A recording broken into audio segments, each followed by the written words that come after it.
Hey everyone, either welcome back or welcome to my channel, and it's time for another update. So before I get into any details about how I'm doing with my IIH, time for the intro. Hey everyone, welcome to my YouTube channel. My name is Ashley Stewart. So 2018 was actually a pretty hard year for me, but it was also a pretty good year too. So I completed my bachelor's degree in biochemistry. But at the same time, I was also diagnosed with a rare condition called idiopathic intracranial hypertension, or IIH. Some of you may also know this by its older name called pseudotumor cerebri. So, if you're curious to learn more about what it's like to live with this rare condition, then I encourage you to watch on. Don't forget to subscribe, and I upload new content every Monday and Thursday afternoon. Normally I actually do these updates from the trails in the summer, but due to the fact that I broke my ankle, I'm not able to do the update from the trails. So if you guys want to check out a video that contains the trails, check out last month's vlog from June. So in this video, I'm going to actually be covering my IIH and my ankle. I'm going to start with my IIH first, and then I'll cover my ankle briefly. My channel focuses on IIH mainly, so I want to keep my update mainly focused around my IIH, but for now, I want to include my ankle as well because I've been posting quite a bit about it and talking a little bit about it on my channel. I've seen my ophthalmologist in the last couple of weeks, so I have an update for that. I actually have some pretty good news. In that appointment, I found out that my optic nerves are pretty much back to normal. So basically what the next steps is going to be, it's looking like I'm going to be looking at weaning off medication in the next little bit.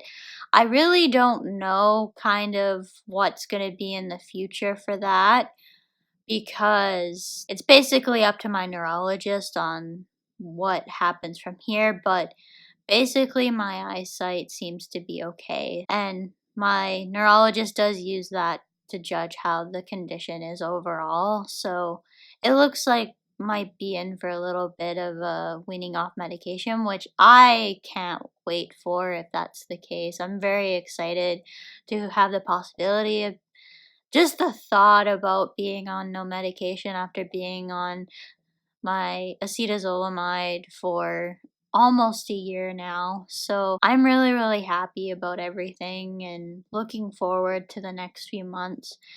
I don't know how much of a process it's going to be when I do wean off medication. I was told that weaning off the medication was the end goal from my doctor, so I'm excited to see where that takes me. Normally I give an update on my weight loss during these update videos, but in this case, I don't have a weight update because of my ankle, so that will have to wait until next month. But I've been doing my best to try and make sure that I'm not gaining any weight. I've been watching what I eat really closely, trying to drop my calories a little bit lower than what they were when I was working out, but I honestly don't know even where it is right at this point in time because I don't know if it's possible even to weigh yourself on one foot. So I don't even know if I could get an accurate reading if I tried. I just haven't been doing the weighing in for right now. Plus, I've been so focused on making sure that my ankle heals properly, and I'm not too concerned about exercise, to be honest. Getting around is quite difficult and quite strenuous, right? Even still, I'm getting a lot better on the crutches. Just getting up and moving around for me pretty much is all I need for right now. So that's what I've been doing to kind of keep my stamina up, making sure I'm getting up and moving around as much as possible. It was hard in the first couple of weeks because I had really sore arms from not being able to train properly with being on the topiramate, because when I was on the to pyramid, it was affecting me so much that I wasn't getting inconsistent workouts, so my weight training was really suffering.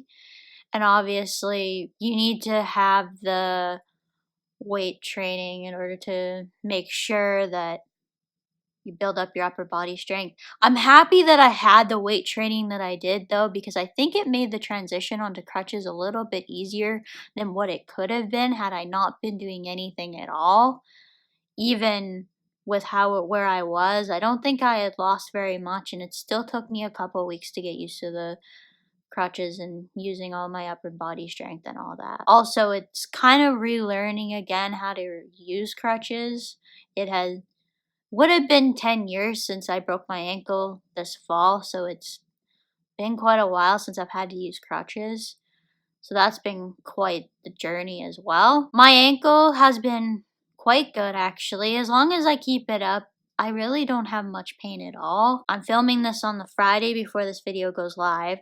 So last night was the first night I didn't have to take Tylenol. For the last couple weeks, I've been mainly taking Tylenol for the pain in my arms mainly, but a little bit for my ankle. It's been swelling a little bit, so kind of nice to not have to take Tylenol last night, but who knows? Sometimes my ankle hurts worse some days than it does others, and that's just the process of healing from my experience breaking 3 other bones from what I remember. As long as it's kept in the boot, it's not too bad. I've been in casts 3 times, basically, that I've had broken bones. It's been kind of nice not having a really heavy cast on my ankle this time. This boot is nice that you can adjust it and all of that. Alright guys, I promised you a video of my leg.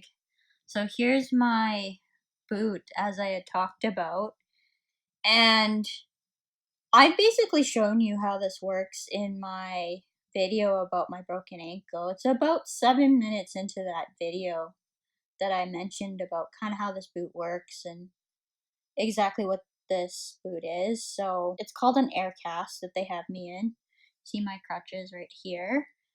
And the bruising is still there even after a month. Basically, when I'm filming, I just kind of do this with it so it's kind of sticking out. Basically, put it in a comfortable position. Even now, when I have a really, really sore head, whether it's from a migraine or whether it's from IIH or it seems to be from IIH, it definitely affects my balance, and using the crutches, it's initially harder when you first get up, and then once you're up a little bit, then it's okay. But it's definitely hard to kind of sit up and down and keep your balance, especially when you've been lying flat for several hours, which is mainly in the mornings. And oftentimes, even now, sometimes I wake up and I have a little bit of a headache in the mornings. If you guys have anything that you would like to add to this video, don't forget you can leave a comment down below. As for now, that's it for today. Bye everyone!